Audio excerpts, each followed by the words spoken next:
It is day 270 of the second Trump administration. Former Trump official and outspoken Trump critic John Bolton has officially been indicted by a grand jury.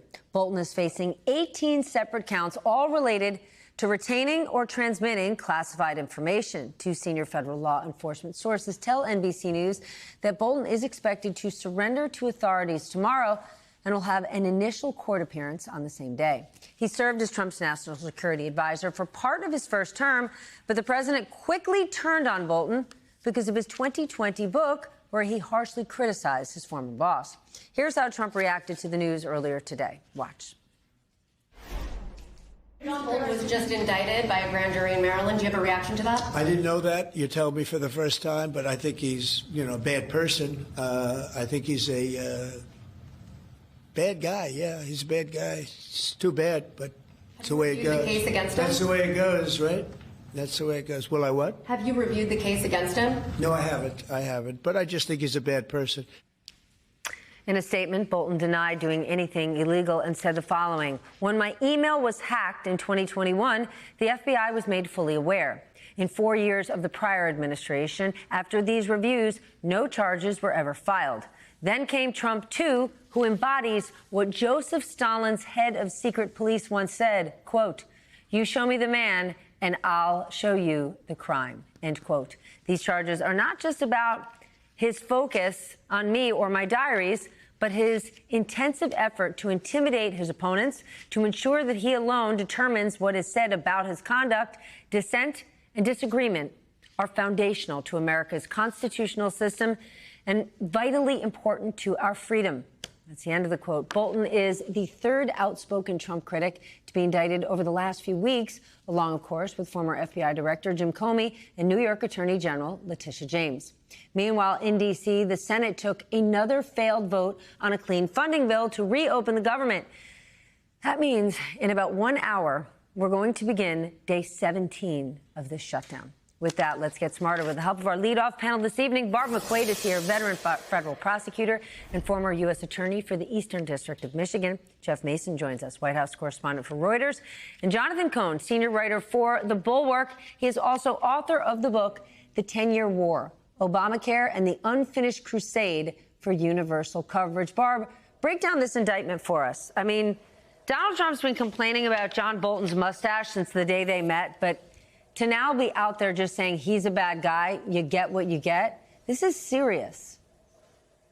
Yes, President Trump's comments about someone being a bad guy is really irrelevant to whether they're charged with a crime, because that's based on conduct. But I will say, Stephanie, that in stark contrast to the indictments against Jim Comey and Letitia James, this one looks like some very serious alleged misconduct. Violations of the Espionage Act, 18 counts, each of which brings a 10-year potential maximum sentence that could be stacked.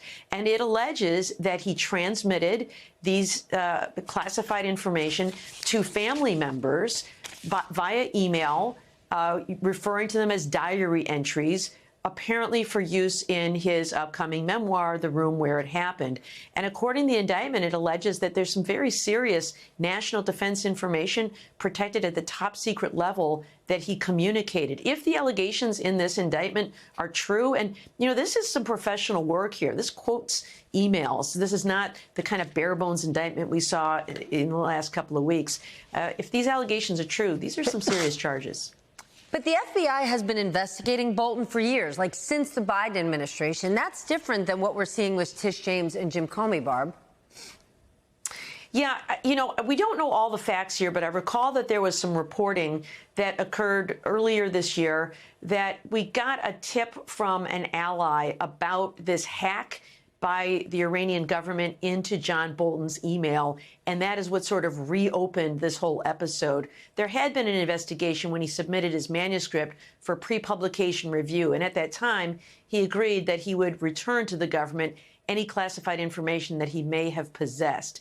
But when that hack occurred, apparently that is when the government learned that Bolton had been communicating, transmitting to these family members who were helping him with his book, classified information to which they were not entitled. That led to the execution of that search warrant this summer, whereupon they found paper copies and electronic copies of that same classified information that he claimed to have returned as part of that settlement. But, Jeff, give us a history lesson, because Donald Trump and John Bolton have a complicated history. He was part of the first Trump administration. How exactly did we get here? Oh, yeah, he was definitely part of the first Trump administration. He was his national security advisor. I remember traveling with him together for one of the summits that President Trump held with North Korean leader Kim Jong-un. He was a very powerful member of President Trump's national security staff. And President Trump would sometimes give him a hard time and talk about how John Bolton was more to the right of him on certain issues, including Iran and other foreign policy issues that were especially important, or things that were especially passion projects, I think you could say, for John Bolton. But he hired him to be his national security advisor. He went through multiple national security advisors, it's fair to say. But Bolton was absolutely in his inner circle, and then he turned on him, and he turned on him in a pretty massive way with the book that Barb was just referencing, and that of course upset Trump, and he has had him in his sights ever since. Not your average passion project, it's fair to say. Barb, the president is now throwing out new names as targets: Jack Smith, Lisa Monaco. What are you looking at next? Well, we know now from what we've seen in the past couple of weeks that when Donald Trump makes these demands of charges against his perceived enemies, sometimes those charges follow. What is not clear at all, however, is what crimes these people may have committed. It seems that Donald Trump is interested solely in payback because these are people who presided over charges against him. So, you know, Jack Smith was the special counsel, and Lisa Monaco was the deputy attorney general at the time. Andrew Weissmann was just somebody who worked on Robert Mueller's team. And so there's no suggestion of any criminal conduct by any of these people. And so targeting individuals because they're bad people or because you want to seek payback is a really inappropriate use of the Justice Department. So I don't know that prosecutors are going to find any crimes that they can charge these people with. But if they do, I think they will be highly suspect along the lines of the Jim Comey and Letitia James indictments. All right, Jonathan, new but somewhat related topic. The Wall Street Journal is reporting that the White House is planning to install true Trump loyalists in the IRS criminal unit for the not sole purpose, but one of the reasons is to target left-leaning groups. What do you make of this? It sounds very familiar. And, you know, we've been hearing rumors about this and reports. And I think Jeff and his team at Reuters did a story a week ago about targeting these left-wing groups. And when I hear this, my mind immediately went back to Watergate, actually. You know, everybody remembers that there was bugging, you know, that was, you know, they were bugging the Democratic headquarters back then. But, you know, there were many other crimes involved with Watergate. And one of the big ones was Nixon and his henchmen sending a list of enemies over to the IRS and asking them to go investigate. I mean, that was one of the articles, it was part of the articles of impeachment, one of the things that led to his resignation. Now, of course, that was a very different time, because at that time when that list came over to the IRS, the people that they didn't act on it. And in fact, and then eventually, you know, Republican members of Congress stood up and said, this is one of the reasons, Mr. President, you're going to lose an impeachment vote. You need to resign. Now we're talking about him putting his henchmen in an IRS. So if he sends that list over, I think there's a really good chance they actually do prosecute. And we see this play out exactly the way we stopped it from playing out in the 1970s. The difference between then and now, shame.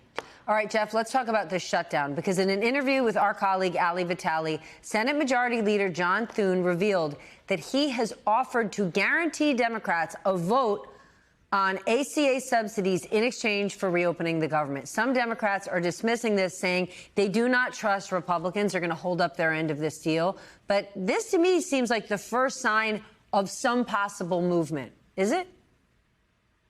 Yes. I mean, I think it's absolutely a sign of some possible movement. That doesn't mean it's going to get there. It doesn't mean it's going to happen.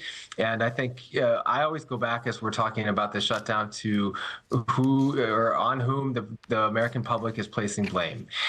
So far, Democrats are feeling their oats and feeling like they're not getting a lot of blame for this. Republicans, of course, are also, I mean, both sides are blaming the other, but the polls, at least the Reuters Ipsos polls that came out just last week, say that the public so far is blaming both sides. Until that shifts, you're not going to have one side decide to give up. And the Democrats so far are certainly not giving up. That said, though, to your initial question, Steph, what they want is for what they, being the Democrats, want is to have an opportunity to get these subsidies extended. And the fact that the Republican leader in the Senate is offering them that potential opportunity, at least what he says is a vote, whether or not, I mean, he said he can't guarantee where that vote would go. That is at least in some ways an olive branch, and there haven't been that many olive branches in the last several days. There are a lot of Republicans saying no way should these subsidies be extended. They say they were one-time temporary subsidies only put in place during a time of COVID. That time has passed, and Democrats aren't fighting honestly. But Jonathan, it was like yesterday you read my mind, because you wrote specifically about how this fight feels familiar with Republicans again taking on the Affordable Care Act. Can you explain why this is so popular despite these years of attacks? Yeah, well, we've gone, through the regular cycle of Republican attacks on this, and they always come back to this argument that Obamacare is terrible. It's made the healthcare system a disaster. Nobody likes it, and we shouldn't be throwing more money at it. And that's basically, that was the argument they made back in 2017 when they tried to repeal it. And, I think they feel like, okay, there, lots of people, if you ask them, their Obamacare insurance, it's got a big deductible. It's not ideal. No one ever said it was.